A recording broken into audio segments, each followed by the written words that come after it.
Hey everybody, welcome to the Spend the Reup podcast with my boy Dow Jones and Khalil, aka Seven Side Smoke. We outside. Come on, man. Okay. So what we're gonna talk about this week is when you guys went to JCK, right? Yeah, it is. Oh, yeah, JCK good, yeah. lifestyle. How was the jewelry show?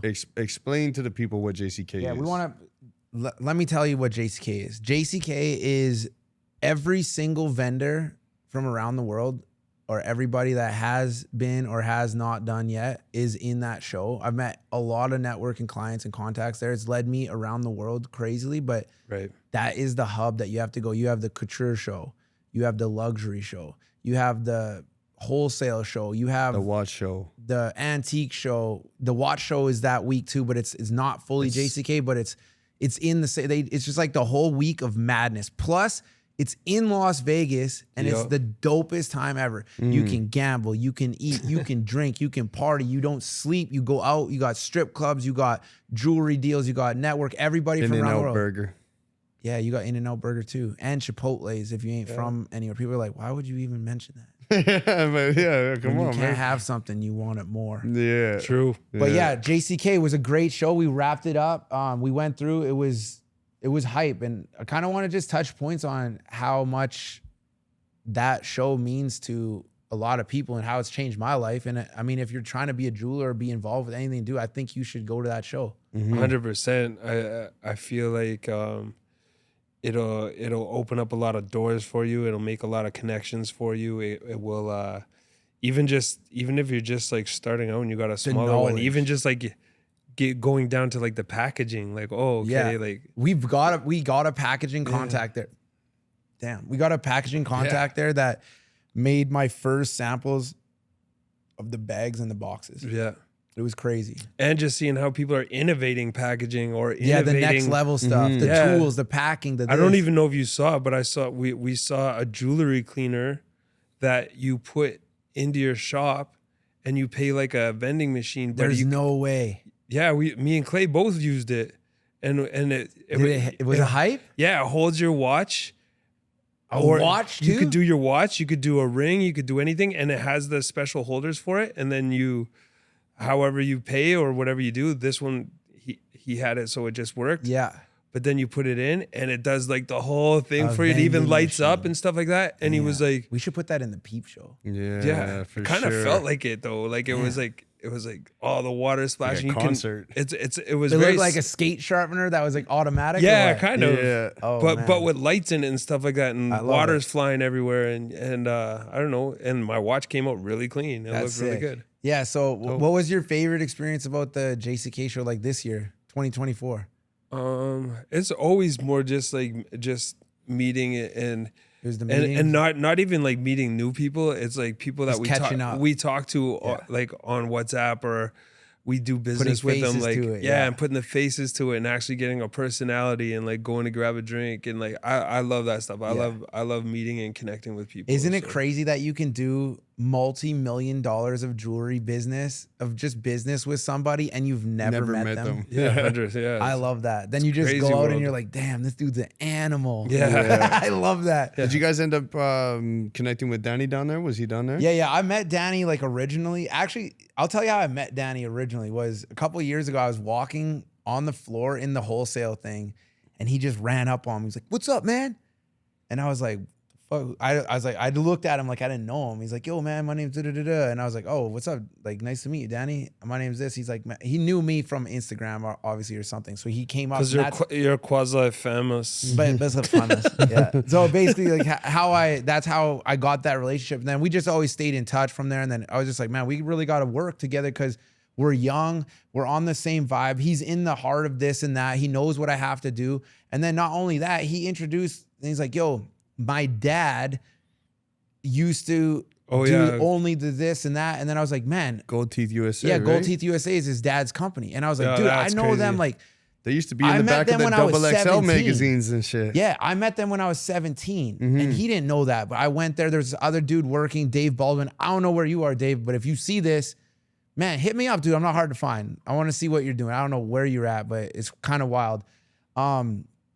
I went to New York to learn how to do, I was originally going to go to Georgia, but then for some reason, last minute, I went to New York and I was going to learn how to build the grillz and stuff. I was like 17 years old and I wanted to make it myself. And I didn't really know anything. This guy was promoting that he was going to do it.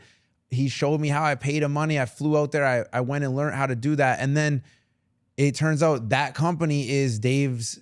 Or Danny's. It's Danny's dad, but Dave was working for it at the time. But he was just exposing all the secrets and giving out all the things, this and that. Not that we should keep secrets, but he was just laying it out on the line. And it was kind of cool. So Danny put a face to it. Well, that's a big deal, especially for back then, because jewelry was all secrets, I feel like. Yeah, you know it still is a lot of mysterious, the mystical shit. Yeah. It's not all mirrors and magnets. Because jewelry is handed down from generation to generation. Basically, when you're in those we're not in that market, but when you're in that market of the crabs in a bucket, Toronto, New York, Los Angeles, Houston, where it's like everybody's against each other and we're all in the same building. Those big, Miami, those big jewelry hubs. Yeah. I get it. Why they're going to gatekeep. I get it. Like they're trying to anything to give you a bit of advantage over the guy in the booth next to you. It's part of the culture, right? Like there's trying but to that's also the reason future. why I think there's more transparency now too, because of the same reason. It's like you're trying to get one up on someone else, so you're just almost putting it on blast now. It's like pretty much it just makes my sales easier personally. I'd rather you have knowledge and come to me than just like. Not that I won't help you educate, but if you're coming to me with a bunch of bullshit, I have to explain you and prove to you. It's like, it's more math for me to work out, to try to help you learn to the point where you're understanding. It's a lot more work. Yeah. Where you can start taking 20 different things. I felt like for the longest time in jewelry, no one in the jewelry business wanted anyone else to understand anything about the jewelry. They still don't. They still keep it secret. No matter what, you could walk up to any booth in that JCK show. If you're going to sell something, like, everybody always has a little extra thing like to sell that they bring down there because you're meeting with 1,000 people. Yeah. They're gonna be like, you don't even have it out yet, and they're already like, too much. Like it's just like too much. It's like the funniest thing ever. I haven't told you how much. I don't care. It's too much. It's already too much. So it's kind of funny. It's like the whole they just want to buy it cheap and dirt cheap. So you have like in the basement show, you need to have a jewelry company, a license to go here and this and that. So which is cool, but you need in the basement there is kind of the wholesale market. And they have everybody from Mexico, from Turkey, from like China, from all over North America, Italy. They have a lot of companies out there, which is really good. And everybody's wholesaling and you get to go and meet, you do some buys, exchange. So if you're shopping around, I mean, you can go and waste your time in 20, 30, you can find what you're looking for more than likely, right? But you can find 20 or 30 dealers, but that's not what it's all about. It's about relationships at the end of the day. When you build a relationship, I have like 10 solid people that like I could call right now. I'm gonna hit them on FaceTime. We're gonna do some business, like one way or the other. I'm not interested in having everyone hits me up. Yo, man, I got better price. I don't give a shit. Yeah. Only about price. That's the last of my price does matter, but the relationship matters more. Exactly. Yeah, the relationships. Well, I don't want to deal with people that are on it, but yeah, the show is good. And the luxury show is kind of a cool experience because before when I first started going, maybe like 8 years ago, I wasn't able to get into a lot of the shows where now we have the relationships. And for instance, luxury show, you have to have 3 accounts with over $80,000 or $100,000 a year of purchases from these luxury boutiques, which now we have that, which is good. Right. So we're able to get a badge to get into luxury show and go in it. But the experience I had in there my first time, it was so sick because, you dress up a little bit more. Everybody's like a lot, we're not out tattoos. You're not trying to, you're not street flexing like you're broke at a higher level kind of thing. Like people in there actually have some bread. Like you got... Yeah, there's a lot of serious money in that. Then I walk in with my grillz in. Yeah. And everybody's interested on this guy too. Yeah. But you go into the luxury show, it had there's the high tea situation. Like it's it's a vibe to buy in there. Everyone's just like really catering. It's slower pace. It's super fun. The product's way nicer to look at. You ain't questioning the ups and the downs. The designs are next level. I seen people like this year. I seen like Michael, the producer there, stuff like that, like showcasing it, which is really cool. I think Max from Trax got a couple of his employees. I think it's Danny from Trax. Yeah. They got kicked out or something. What? Really? Yeah. He's got a YouTube about it. You got to check it out. But they were in the show and the casino gave him a problem and like banned him on the property, which is super weird.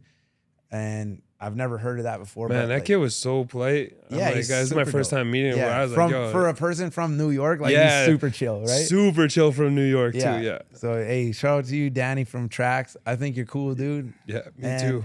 That's the crazy thing too, is when people watch like the Tracks NYC and they watch like all the New York Diamond District and the Jewelry District exchanges on YouTube and Instagram, they think it's a joke. It's not. It's like that's how they really move every day. That is so authentic to who they are. It's not even funny. Yeah, it's cool. And then you have the Couture show. Couture.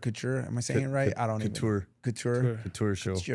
Couture. Yeah. We don't know how to say it, but we definitely know your girl had the Juicy on back in the day. Oh yeah, Juicy Couture. Yeah. So that show is really cool too. It's across. It was in the Wynn Hotel, and we. I feel like anytime I see anyone with those Juicy Couture tracksuits, the velour ones, they're always pregnant. The worst one. Oh yeah, they are, dude. I never thought of that. Bro, Even when we were in school and they were 16, they were always baby fat. Fat Farm and baby fat. The girl that was always in trouble, she had the black Fat Farm or the black baby fat jacket with the hood on the 100%. Yeah. Especially the baby blue Fat Farm. Yeah. The velour one. 100%. I remember pulling up to a lot of spots selling grills to their like baby mamas were just sitting there, like they were probably 16 and a half, baby fat Juicy to 18. Couture, they were all pregnant. And I was in high school, and I just remember being like, "Damn!" Yeah, and I didn't realize it was the tracksuit that was getting them pregnant. Yeah, it's a tracksuit for sure. And any of us that wore the Fat Farms with the fur in them, or the Birdman lugs with the fur in them, we all went to jail. Did you? Oh yeah, 100%. I don't think there's anybody who owned a pair of fur-lined fucking Birdman lugs that didn't go to jail. That is a crime. That's criminal. Yeah, for sure. Yeah, you lock them up. Throw away the key. That's funny. Anyways, so across at the Wynn, they had the Couture show, and that's a cool one because it's straight brands, which I want to be in there next. If I ever do host the shows on that side, I want to just have my brand, the Cachet brand, in there, and then I'll be seeking and finding new, really, really good locations. Where we have 10 more locations that we're going to be releasing into across North America. So you want to pick the best shops with the best people that are in them, like, you know, so that they're going to carry your product and represent it well. They can do the best job with the least amount of coaching necessary in order to represent your brand they just properly. really care about their business. They have a brick and mortar. They have that, so they're going to represent your product very well. Same way that Rolex does it with their AD. You know, you can't just get a Rolex. I think back account. in the day it was a hell of a lot easier. Yeah, it is what it is. But that's what that show's about. Then they also have the antique show, which if you're like a jewelry connoisseur and you really know like different pieces, you go in there, you find the coolest stuff. One of our old pieces that I had in the showcase was a toothpick. It was a gold toothpick, and you press it, and it was a pendant, and you press it, and the toothpick would shoot out, and you could pick your tooth and you put it back. It's so cool. So there's a lot of those really like trinket, like high quality, unique pieces. I seen brooches there that were like England, like king and queen times from like 100 years ago. Right. Yeah. And you can tell they sell at the auctions for like 200-300K. Right. But when you look at them, each stone, like the way that they're cut and like the different gems that they're using, it's so crazy. So the antique show is really good. Watches in there too. The Python Audemars and Pateks, like those old vintage, like my vintage AP, like those are, a lot of people are looking to buy and sell and trade in there for those different like cool necklaces. There's some cool stuff in the antique, and it was at the Wynn, and it was our boy Clay. It was his stag. I love stag parties, by the way. Yeah, so you know the nugget rings were in full effect that night. We had a lot of nugget rings. Yeah. Clay loves nugget rings, by the way. But if you don't know who Clay is, that's it. Anyways, we had the Wynn, and one of our boys had a lot of comp happening at the Wynn. He loves to gamble, so it was really good. And I thought that was a great experience because we got taken care of really well. Food, so good, yeah. Dining, sleeping, living, winning, partying, like Encore Beach Club comps. Yeah, just walked right in front of everybody. We're not even for rappers, David Guetta. we're artists. Yeah. Who were we? We were with David Guetta. We were there, right?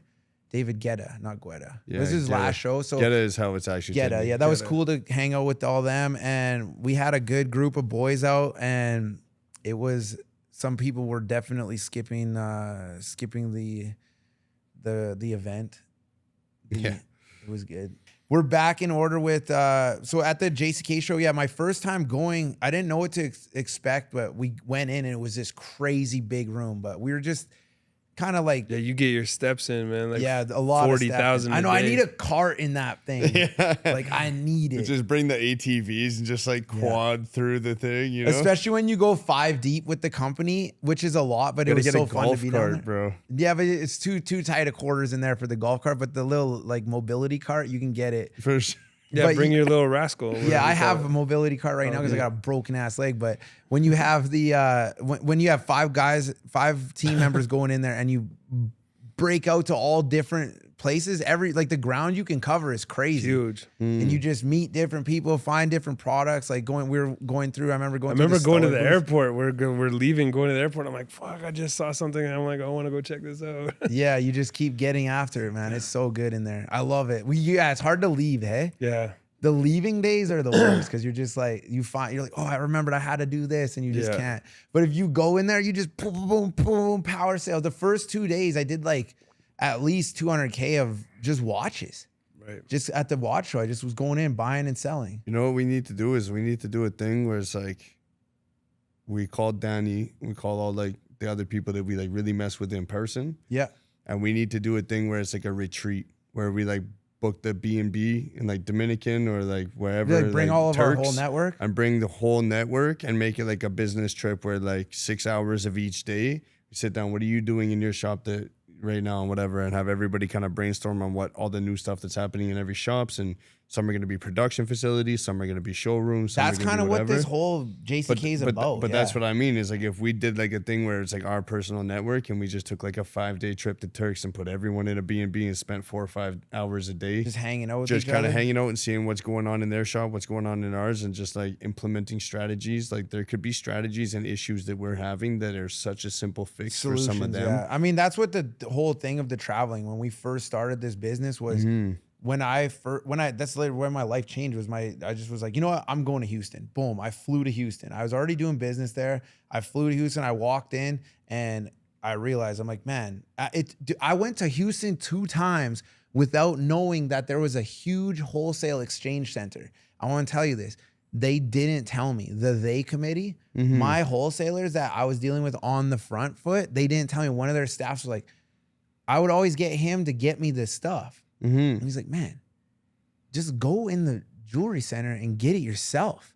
I'm like, what jewelry center? He's like, go in the elevator and go up. Dude, I was like, boosh. I went up to the 10th floor and I was like, are you kidding me? I was just like, I spent like, at that time. And I can put it on a tab? Come on. No, they didn't tab. I still don't tab out there, but I spent like 60 bands. Come home, sell it, flip it up. I had like whatever, 80 bands the next one. I'd go out there, I'd spend all that, come back and do deals, custom work, save up another 100 total, go back. I would just go back, and we were buying wholesale. And that was the start of it. And I remember you came to Houston a few times. Yeah, a bunch of times. And man, we had a good experience at that. But as soon as it's like those little tiny like keys that unlock, and then you get to the next level. That's what JCK is. Well, you guys for a jeweler. You guys were out in Houston with like Nipsey and shit. And yeah, that was at Johnny's grand opening. Because we've already been to. We went to Houston like 3 or 4 times. That was so long. I already been in Houston for like probably at least almost 10 years. I went at least 3 or 4 times. What was the strip club you guys went to? V Live. V Live. Man, that would have been a crazy experience. That was the Drizzy. I had the double floor, the Drizzy Club.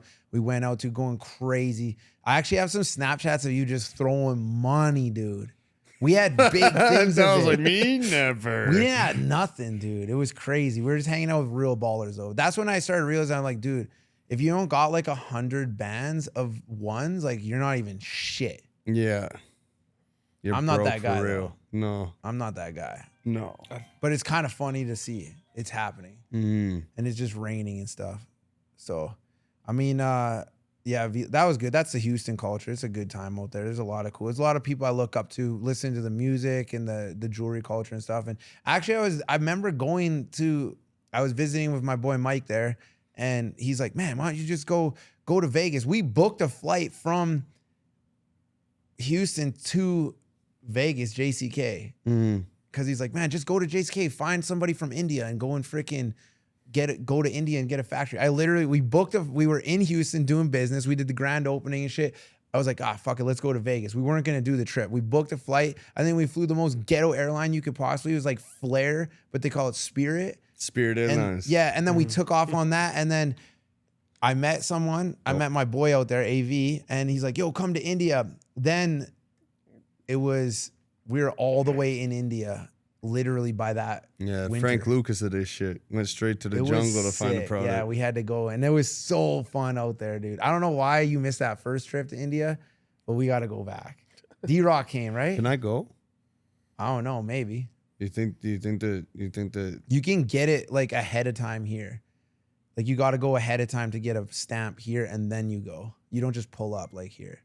So you could find out without like going. Oh, okay. They might give you an approval, they might not, but you still got to go through like some strict shit. Anyways, yeah, JCK is a good. If you're looking to start, we'll try that out, dude. It'll be crazy. If you're looking to start your business or take it to another level, you gotta meet, you gotta network, you gotta handshake. It's not all about just these price point things and this and that. Just go, just expand yourself, travel. That's the biggest thing I've ever learned. Travel. If I can give anybody a piece of advice, travel it out. Go to the jewelry shows, go meet some people, go network, do good business, keep your damn integrity high and be accountable for your stuff and follow through with what you're gonna do and what you say. Make that payment. Yeah, just be a good person. Yeah, be a good person. Think about it. So that's it. Spend the Reup podcast. If you like anything, if you don't even like it, like and prescribe. Spend the Reup podcast. Like and prescribe. Jump in on the YouTube channel, Kiks Uncut, Spend the Reup, Canadian Diamond Boys, Gold Teeth Canada on the Instagram. We got everybody else, DJ Dow Jones. We got 7 Side. Starts with a 7. It'll probably come up. Yeah. Right? 7 Side Smoke, but all the S's are 7s. Yeah, a lot of 7s in there. Yeah. 7-11 Smoke. Yeah. Let's go. 7 C's Smoke because I'm wavy. 7 Wave Smoke. Spend the Reup podcast. Thanks, everybody. Hope y'all liked it. And let's get up on the next one. That Reup money. That Reup money.